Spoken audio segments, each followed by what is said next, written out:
10주차 강의 시작하겠습니다. 이번 시간에는 나를 표현하는 글쓰기에 대해서 하도록 하겠습니다.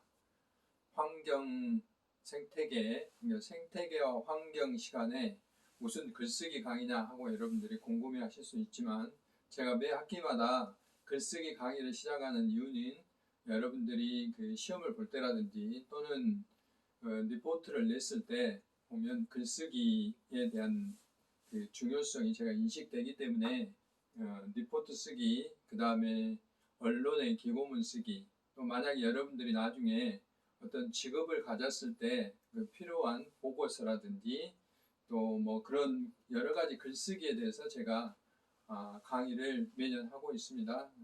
그래서 본격적으로 1차 시부터 만나보도록 하겠습니다.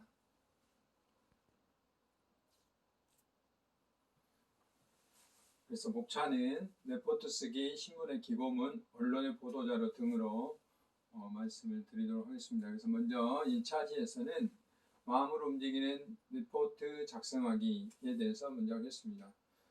대개 이제 우리 학교 경우에는 인터넷에 보면 이런 리포트 폼들이 나와 있는데 꼭 이렇게 하실 필요는 없지만 여러분들이 리포트를 쓰든지 아니면 어떤 보고서를 쓰든지 이것은 곧 나의 마음을, 나의 정성을 표현하는 것이기 때문에 그 내용도 굉장히 중요하지만 특히 이런 형식적인 어떤 꾸밈도 대단히 중요하다고 생각됩니다. 그래서 가능하면은 그냥 하는 것보다는 이렇게 학교에 어떤 마크라든지 이런 것들이 들어가서 리포트를 받아보는 사람으로 하여금 감동이라든지 어필을 할 수 있는 그런 것이었으면 좋겠다는 생각입니다. 대학에서 리포트의 특징은 이제 되게 그냥 뭘 해와라 자유주제를 주기보다는 되게 주제의 범위가 주어지죠.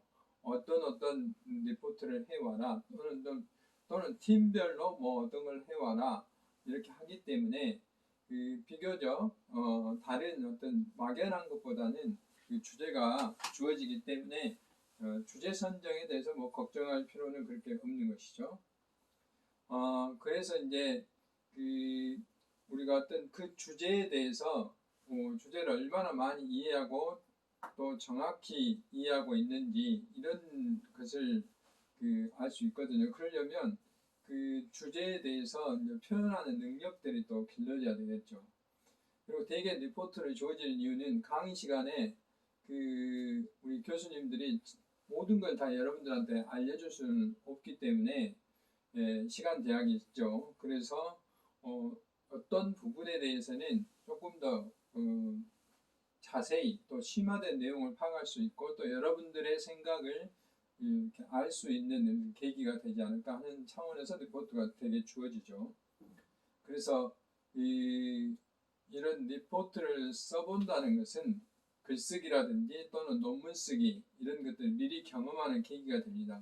실제로 우리가 이제 사회생활을 하다 보면은 요즘은 뭐 스마트폰으로 간단한 문장으로 카톡을 주로 받지만 되게 문서로 주고 받을 때는 뭐 육하 원칙이라든지 또는 자기가 생각하는 그런 그 생각들이 이 글과 말로 표현되는 것이죠. 그러면 논리적으로 이게 써져야 됩니다. 그래서 그런 논리성을 기르는데도 리포트가 많이 도움이 된다고 생각됩니다. 그래서 여러분들은 이제 대학생이기 때문에 어떻게 하든지 리포트를 쓰면서 단순히 내용 전달하고 한 학기 동안 그냥 의무감에서 제출하는 것보다는 이런 기회에 논문이라든지 또는 글을 씀에 있어서 이렇게 쓰면은 상당히 도움이 됐구나 훈련하는 계기로 삼는 게 중요하다고 생각이 됩니다. 그래서 이제 A+를 받는 그 방법에 대해서 뭐 여러 사람 또는 여러 그 선생님들이 느낌이 다 다르겠지만 저 경우에는 모든 글에는 제목이 중요하다고 생각됩니다. 그래서 제목은 한눈에 확 사로잡을 수 있어야 돼요. 여러분들 TV 광고를 보시면 그냥 막연하게 하진 않잖아요. 요즘 광고들은 특히 이제 스마트폰, 유튜브나 이쪽에서는 무슨 말을 한지 모르게 일부러 이제 계속 스토리를 전개하면서 마지막에 확 들어오게 하지만은 실제로 이제 많은 경우는 그 종이로 하는 광고나 신문지상의 광고들은 다 카피가 떠지죠. 뭐 오늘 뭐 한 잔 어때 한다든지 뭐 이렇게 확 눈이 뜨여듭니다. 그 기후 변화 뭐 이제는 뭐 위기니까 어떻게 대비해야 된다 이렇게 제목만 보고도 무슨 말을 하는지 이렇게 알 수 있어야 됩니다. 그래서 이렇게 제목 선정이 중요하고 그다음에 앞에서 말했다시피 형식도 중요하다 이 말입니다.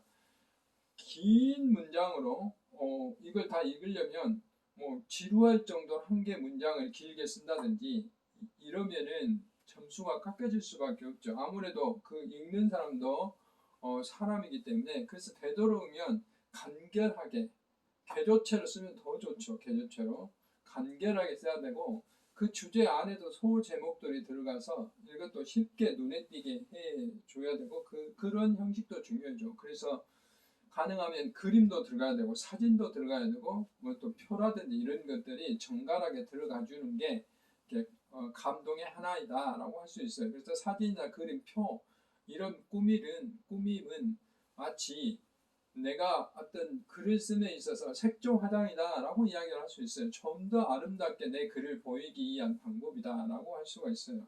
그래서 여러분들이 소설책을 보면 계속 긴 문장으로 써져 있지만 되게 보고서나 정부에서 나오는 어떤 계획서 이런 걸 보면 표라든지 또는 그림이라든지 사진 이런 것들이 곁들여져 있죠.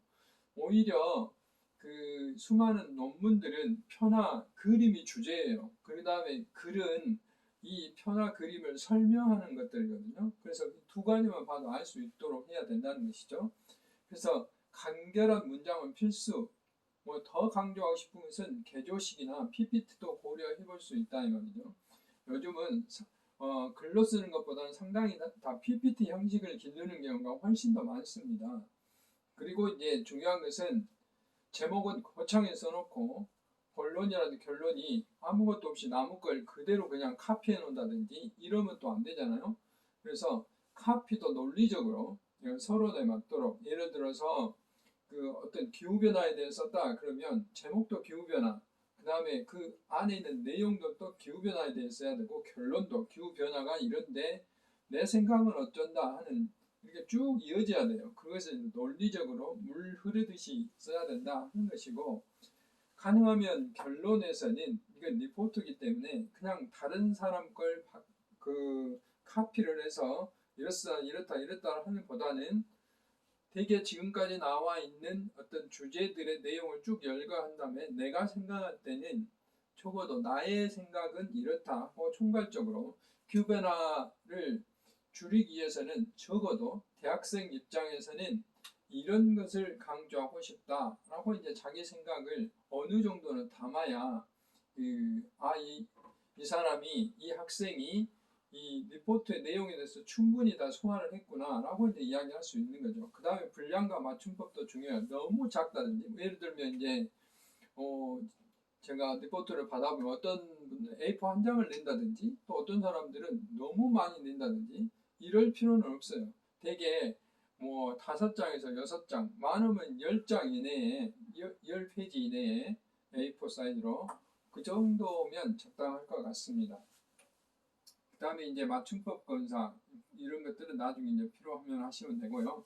그래서 주제 선정은 이런 방법 최근에 이슈가 되는 거 제가 이제 미리 그 첫 번째 강의 시간에 제가 말씀드렸던 여러분들의 그 학과하고 관련된 주제를 받으면 여러분 학교 생활에도 도움되고 전공에도 도움되기 때문에 그 학과와 생태계 또는 환경과 관련된 내용들을 이렇게 접목시키면 훨씬 더 좋겠다는 생각이 듭니다. 그래서 그런 뭐 여러분들이 아직은 대학생이고 또 우리 과목이 지금 교양 과목이기 때문에 너무 심오하게 연구할 필요는 없겠죠. 적어도 기본적으로 이런 생각이다 하는 정도의 주제 선정.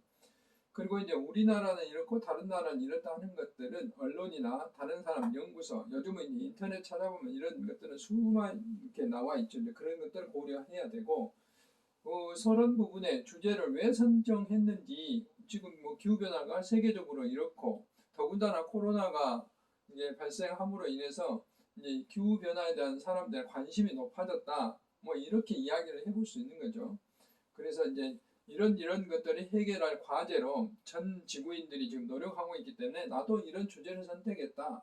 또는 나는 이런 학과를 다니고 있는데 근데 학과를 다니다 보니까 이런 문제는 이렇게 연결된다. 예를 들면 뭐 여러분들이 항공과 관련된 학과라면은 항공기에서 나오는 일회용 그 폐기물들이 굉장히 많습니다. 그랬을 때 이런 것들을 어떻게 효과적으로 줄일 수 있는지 아니면 관리할 수 있는지 뭐 이런 것들을 접목해 보면 참 좋을 것 같습니다.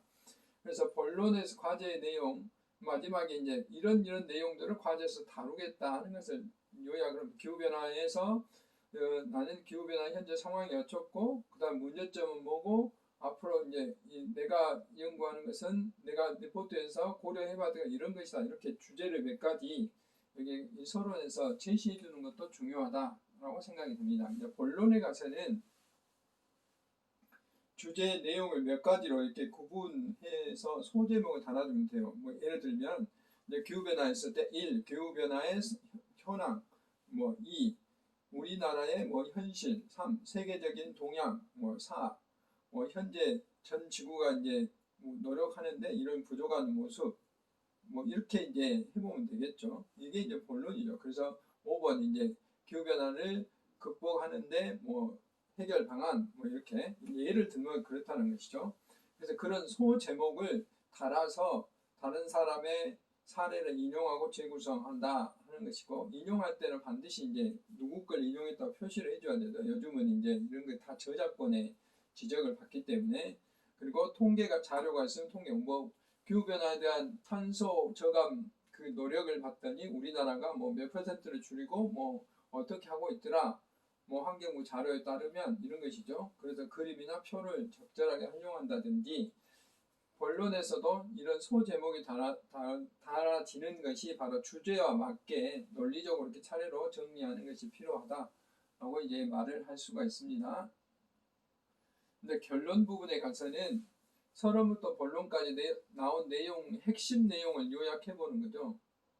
결론에서는 뭐 기후변화에서 되게 이제 그 본론의 소 제목을 가지고 조금씩 코멘트를 달면 될 것 같아요. 그리고 이제 마지막 부분에는 이제 그런 본론을 이렇게 연구를 해봤더니 또는 조사를 해봤더니 이런 본론인데 이런 것들이 현재 이런 상태라고 분석 고찰을 이제 자기가 이거 해석을 하는 거예요. 이렇게 했더니 우리나라 경우에는 뭐 그린 뉴딜 정책이 현재 도입이 돼서 상당히 잘 나가고 있는데 그래서 자세히 봤더니 그린 뉴딜 정책에서도 이런 것들이 아쉽다. 그래서 이제 이런 것들에 대해서 앞으로 더 보완이 돼야 되고 특히 이제 전 국민들이 요거에 대해서 그린 뉴딜에 대해서 조금 더 동참하기 위해서는 이런 소통의 공간들도 더 필요하다 하는 자기 주장을 집어넣는 것이 여러분들 A 플러스를 맞을 수 있는 굉장히 중요한 요건이 된다라고 이야기를 할 수가 있습니다. 그리고 이제 여러분들이 짧은 기간 동안에 리포트를 쓰기 때문에 이걸 다 여기서 소화할 수가 없어요. 그래서 소화하지 못한 내용들에 대해서는 앞으로 이런 것에 대해서는 더 연구가 돼야 된다 하고 이제 비전이라든지 이런 것들을 제시해 주는 것도 상당히 중요합니다. 그래서 리포트는 이렇게 서론, 본론, 결론을 물 흐르듯이 거기 서론에서 강조할 것, 본론에서 강조할 것, 결론에서 강조할 것 이것들을 다 쌓아 잡아서 주제로 정하는 것 이런 게 꼭 필요하다 하는 것을 말씀드릴 수가 있고 마지막으로 이제 참고 문헌이라는 것은 인용 문헌은 반드시 써줘야 돼요. 내가 이거는 이제 비록 우리가 우리 내부에서 쓰는 그 리포트일지라도 남의 걸 그대로 인용하는 것은 그 사람의 어떤 수고스러움 우리가 인정하는 것이기 때문에 인용하는 것이기 때문에 이렇게 써줘야 됩니다. 참고 문헌 써서 출판사 그 다음에 그 발행사명으로 기재 이런 식으로 써주는 거죠. 이런 것이요. 대개 이제 출처를 제시할 때 참고문헌은 동일한 형식으로 그러니까 대개 이렇게 씁니다. 먼저 이제 우리나라 경우에는 한국어로 된 것을 먼저 쓰고 그 다음에 영어로 쓰고 일본어로 쓰고 이렇게 쓰면 됩니다. 근데 그 순서들은 맨 먼저 저자, 그 논문의 저자 여러 명이면 여러 명을 다 써야 돼요. 너무 뭐 저자가 10명 있다든지 그러면 누구 왜 몇 명 해도 됩니다. 그 다음에 그것을 발표한 연도, 제목, 출판사 또는 학회지 이름, 인용 페이지 되게 이런 순서대로 써야 된다 이 말입니다. 여기 보시면 이런 순서대로 이렇게 영어는 이렇게 쓰고요. 한글은 이렇게 이제 쓰면 된다 이 말입니다. 그래서 관련 서적이나 국내 논문, 외국 논문, 기타, 신문, 인터넷 자료 등도 다 가능합니다. 가나다 ABC 순서대로 정리합니다. 이거는 특별히 이제 학회마다 정해진 룰이 있어요. 그 룰을 따르면 되는데 우리의 경우에는 특별한 룰이 없기 때문에 여러분들이 알아서 이걸 쓸 때 전부 똑같은 형식으로 써야 된다 이 말입니다. 가능하면 가나다 ABC 순서로 쭉 정리하는 게 좋고 아니면 1, 2, 3, 4로 쭉 쓰는 것도 상관이 없어요. 그래서 그런 연습이 필요하고 이제 제가 그 학교에 제가 응시를 할 때 제가 응시 원서에 썼던 교육 철학에 대한 내용입니다. 제가 썼던 작성 사례예요. 뭐 이제 제가 여러분들하고 만날 때 이런 일들 이렇게 강의를 하고 싶다 하는 내용들이에요. 저는 이제 오랫동안 앞에서 강의 때 설명했다시피 공직에 있었으면서 쭉 이제 환경과 관련된 또 학생들과 관련된 일을 해왔기 때문에 뭐 이런 철학을 가지고 강의를 하겠다. 먼 산의 아름다운 경관은 멀리서 보면 참 아름답게 보입니다. 근데 정작 산 속으로 들어가면 바위나 나무밖에 안 보이잖아요. 그래서 저는 여러분들이 가능하면 교양 과목이지만 이렇게 먼 산의 아름다움과 또는 그 산 속에 들어있는 여러 가지 의미들을 전달하고 싶은 게 제 생각인데 불행히도 비대면이기 때문에 이렇게 저 혼자만 이렇게 여러분들은 일방적으로 전달하여서 좀 안타깝긴 합니다. 그래서 생태학 1월에는 이제 나중에 하겠습니다. 아직 안 했는데 마이크로바이옴이라는 이론이 있는데 이거는 나무 뿌리와 또 거기에 있는 균사들이 완전히 한 몸처럼 붙어서 이렇게 함께 상생하면서 살고 있다는 이론이에요. 이런 이론들을 되도록 많이 강의를 하고 싶다는 내용들을 제가 일부를 제가 발췌해서 써놨는데 이렇게 이제 논리적으로 이것은 어차피 소설식으로 써야 되기 때문에 이렇게 써져 있는 것입니다. 그래서 쭉 그런 것에 대한 내용들을 제가 이렇게 열거를 해놓은 내용들이고 이제 두 번째는 우리가 언론에 기고문을 쓰는 거예요. 이제 제가 공직에 있을 때는 기고문을 거의 뭐 한 달에 한 번씩 썼었습니다. 이제 거의 2년 동안 제가 여러 가지 주제로 기고문을 쓴 적이 있었는데 그걸 경험으로 여러분들한테 말씀을 드리겠습니다. 기고문은 이제 언론에 게재할 목적이에요. 그러니까 아까 리포트와는 또 약간 차원이 다르죠. 왜냐하면 이거는 신문에 이렇게 한 면에 정해진 되게 200자 원고지 10장 분량이거든요. 그러면 2000자 내에서 이 글을 써내야 돼요. 2000자 내에서 제목하고 내용들을 써내야 되는 거죠. 그래서 언론에 게재할 목적으로 쓰는 거고 한정된 이런 공간에 주장과 홍보를 동시에 할 수 있는 것이죠. 그 다음에 글을 쓰는 나와 또 내가 근무하는 곳 이런 것을 알릴 수 있는 좋은 수단이에요. 그러니까 우리가 돈을 내고 광고도 할 수 있는데 돈을 내지 않고 광고를 할 수 있는 거죠. 저는 공직에 있었기 때문에 이 글을 쓴 원고료는 받지를 않았지만 이제 어느 정도 글을 쓰신 분들은 이런 글을 쓰면 돈도 받을 수가 있는 거죠. 그래서 주제에 대해서 종합적으로 정리하는 이게 꼭 글을 쓰면서 이 무등산은 천연 에어컨이다 라는 주제를 가지고 썼는데 이거는 숲이 그만큼 우리한테 이로움을 주고 바람도 제공해주고 탄소도 제거해주고 그런 주제예요. 그래서 저런 것들에 대한 것들을 하면서 쭉 정리를 해볼 수 있는 저한테는 도움이 되는 거죠. 산은 이런 의미가 있고 또 산에서는 이런 공기를 정화하기 위해서 이런 기능들을 한다 하는 여러 가지를 정리할 수 있는 기회가 되는 것이죠. 그리고 계속 쓰다 보면 글을 쓰는 기술도 노하우가 생겨요. 글도 어느 정도 이렇게 정해져 있거든요. 그 쓰는 패턴들이. 그리고 아까 제가 말했죠. 돈 안 들고 광고의 한 6배의 효과. 이렇게 쓰면은 누가 볼까라는 그런 생각도 들죠. 지방지가 워낙 많기 때문에. 그런데 아무튼 누군가는 봅니다, 이게. 그리고 인터넷에 올라와 있기 때문에 서칭을 해서 그게 관련된 어떤 주제들은 반드시 누군가 본다는 거죠. 그래서 광고 효과가 꽤 있어요. 그래서 보도자료나 기고문은 뭐 무조건 쓰면 안 되죠. 지금 이제 비대면 시대인데 뭐 대면에 관한 이야기를 막 쓴다든지 하면은 어필이 안 되겠잖아요. 비대면 시대에 뭐 관광은 이렇게 해야 되고 또 비대면 시대에 환경은 이렇게 보존해야 되고 뭐 이런 시사성 있는 주제를 선택하는 게 이렇게 관심을 끌 수 있다는 것이죠. 그래서 여기도 마찬가지로 주제 정하기가 이제 그 리포트도 마찬가지지만 리포트는 과목의 담당 선생님들이 주제를 그 주제의 범위를 정해주지만 기고문은 내가 주제를 정하는 거예요. 그러니까 시적절해야 돼. 시기에 맞는 시적절 계절, 날씨, 가뭄 지금 가뭄이 들어서 힘든데 홍수에 대한 이야기를 쓴다든지 또 지난번처럼 홍수가 나왔는데 가뭄에 대한 이야기를 쓴 이거 안 맞는 이야기잖아요.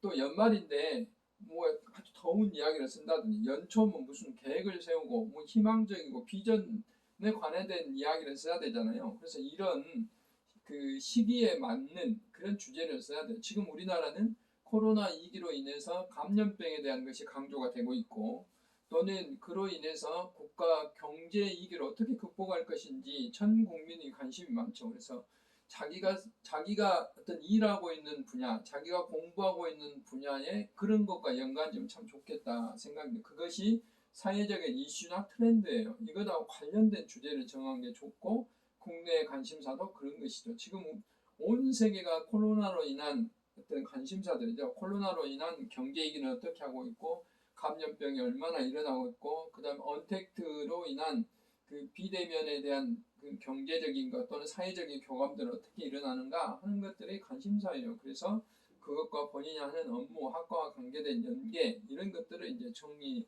주제를 정하면 참 좋겠다 하는 생각이 듭니다.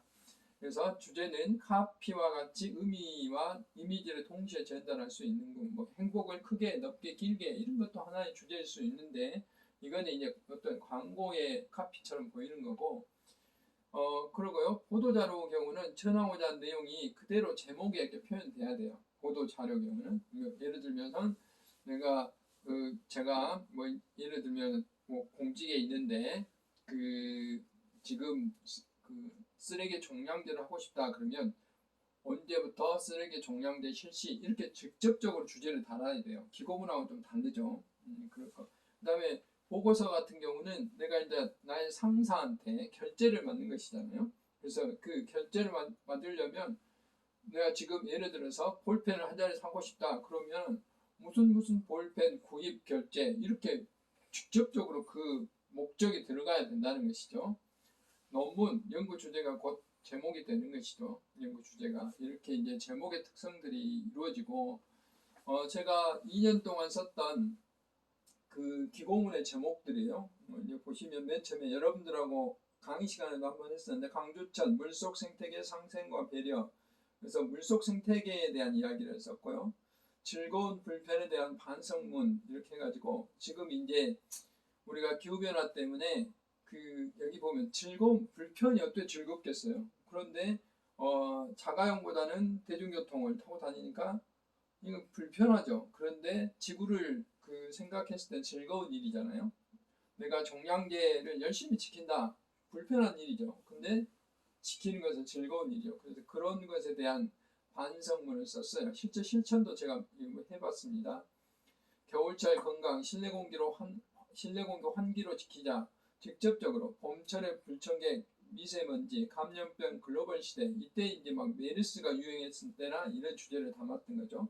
숲과 바람길로 도시 온도를 낮추자. 화학물질의 명강함. 화학물질 꼭 필요하죠. 우리가 살아나가는데. 근데 좋은 것도 있지만 나쁜 것도 있다 하는 것이고 또 빛공해. 제가 이제 3차 시때 지난 학기 때는 안 했는데 빛공해에 대해서 3차 시때 좀 넣었어요. 글짓기를 2시간으로 압축을 하고 고마운 빛, 그러나 지나치면 공해입니다. 요즘 빛을 공해로 생각하시는 분들이 별로 없기 때문에 요거에 대한 글을 써봤고 요즘 온통 통계가 세상을 움직입니다. 뭐 지금 현재 대통령 지지율이 어떻다, 정당 지지율이 어떻다, 또 정부가 무슨 일을 하면 이런 통계를 가지고 판단을 많이 하죠. 이런 것을 그 주제를 삼아서 참고로 하시고, 글을 쓸 때 기고문에서는 이렇게 제목, 함축적인 의미, 즐거운 불편에 대한 반성문, 들어가는 말은 자연스럽게 새해들 아침에는 쌀쌀하지만 작년부터 몇 번은 대중교통을 이용하여 출근할 마음 먹고 집에서 승용차로 20분이면 도착할 사무실까지 거리를 시내버스 정류장까지 15분 걷고 버스를 타서 이동한 후 다시 사무실까지 이동하는데 2배가 넘는 40분을 투자해 출근하였다. 이렇게 이제 자연스럽게 글을 들어가고, 그렇게 하다 보니까 요즘은 다행히도 스마트폰에 버스 어플에서도 펴놨다는 내용, 또 승용차를 타니까 버스 안에서 여러 가지 생각을 해볼 수 있다는 내용, 그렇게 하면서 지구 환경에 도움이 될 수 있다는 내용, 뭐 탄소 배출이 어쩐다 이런 본론에 쭉 쓰고, 결론에는 이렇게 하면서 우리는 어떤 즐거운 불편이라는 이런 것을 실천하기 위해서 어떻게 해야 된다, 나의 주장까지 이 작은 이 2천자 글 안에 제가 할 이야기는 다 써놨어요. 이론적인 내용도 다 써놨고, 또 여기 보면 남들 걸 인용했던 내용들도 다 들어있어요. 이렇게 하는 게 글쓰기 하나의 그 패턴이 아닌가 이렇게 생각됩니다. 그래서 글의 첫머리는 시기와 이슈와 보도 사례들을 가볍게 유도하면서 에피소드로 시작하는 게 중요하고, 질문을 던지면 시작한다든지 문제 배경, 주제와 관련된 최근의 사건, 개념이나 단어 등을 정리하면서 시작하는 게 필요하다 하는 것입니다. 그러니까 본문에는 리포트와 마찬가지로 주제의 정의나 의미를 설명하고 구체적인 사례 통계들을 설명을 하고요. 해당 주제에 대한 실정, 현황 이런 것들을 쓰면 좋겠습니다. 자기 직업이나 여러분 학과하고 관련된 내용들을 이렇게 쓰는 것도 좋겠다. 대학생들도 요즘 가끔 신문에 기고문을 쓰기 때문에 여러분도 필요하시면 한번 도전을 해볼 필요도 있어요. 그래서 이제 또 다른 건데, 여기도 들어가는 말, 침묵의 봄과 케미포미아에 대해서 여러분 제가 이제 또 강의를 한번 할 거예요. 화학물질 때문에 어떻다 하는 것도 할 텐데, 그때 이게 코스모스 꽃잎이 하늘거리는 가을에 대한 봄의 이야기를 꺼낸 것은 그동안 잊고 지냈던 살충제 DDT가 계란에서 검출되어 다시 우리 관심 속에 들어왔고, 이렇게 이제 들어가는 말 쓰고, 케미포비아에 대한 살충제에 대한 내용을 설명을 하고, 뭐 이렇게 설명을 하고 나의 주장을 하고 맺는 말을 썼어요. 그래서 이제 기회가 되면 읽어보시기 바라고. 그래서 나갈 때는 이제 자기 주장, 리포트와 마찬가지로 전망이나 방향, 자기 주장이 들어가야 되고, 끝맺음 잘해야 되는데, 한 번 더 강조했던 내용들을 더 핵심 주장을 반복하고, 또 신문을 내려듣는 독자로 계속 생각할 수 있도록 인상 깊은 마지막 단락이 필요하다 하는 것이, 마지막 끝낼 때 그런 이제 그것이 필요하다 하는 것이죠. 중요한 것은 오타라든지 뭐 이런 거 있으면 안 되죠. 특히 이제 2천자 이내로 써야 되기 때문에 이런 분량에 함축적으로 쓸 수 있는 그런 게 굉장히 중요합니다.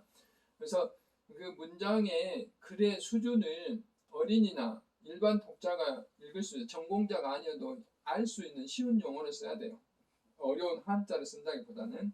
근데 한글만 쓰기 어려도 한자나 영어를 병행해 좋은데 조금만 쓰라는 거죠. 맞춤법 검사는 인터넷 사이트에서 한글 맞춤법 검사하는 사이트가 있어요. 그래서 반드시 해봐야 되고, 천천히 다시 읽어봐요. 적어도 5번 정도 소리내서 읽어보면 글을 이렇게 쉽게 매끄럽게 읽어지면 글이 잘 써진 거예요. 그리고 이제 오늘 써는 내용은 좀 여유 있게 글을 써놔야 돼요. 그리고 다음날 한번 읽어보면 또 생각이, 문구가 다듬어지거든요. 그래서 시간 간격을 두고 다시 한번 검토해 볼 필요가 있다. 이런 점을 잘 지키면 좋은 글이 써질 수 있어요. 그래서 기고문 작성 시는 정제된 자기 생각 또는 이제 공공 목적으로 써야 되고, 객관적인 사실 이런 걸 써야 됩니다. 가짜, 팩트가 들어가면 안 돼요. 여기는 거짓말이 들어가면 안 돼요. 팩트로 써야 돼요. 팩트로. 그래서 이런 것들이 여러분들이 조금 이제 고려를 해서 앞으로 리포트를 쓸 때라든지, 혹시라도 여러분들이 언론에 글 쓸 기회가 있으면 이런 걸 계기로 글을 쓰셨으면 좋겠습니다. 네, 수고하셨습니다.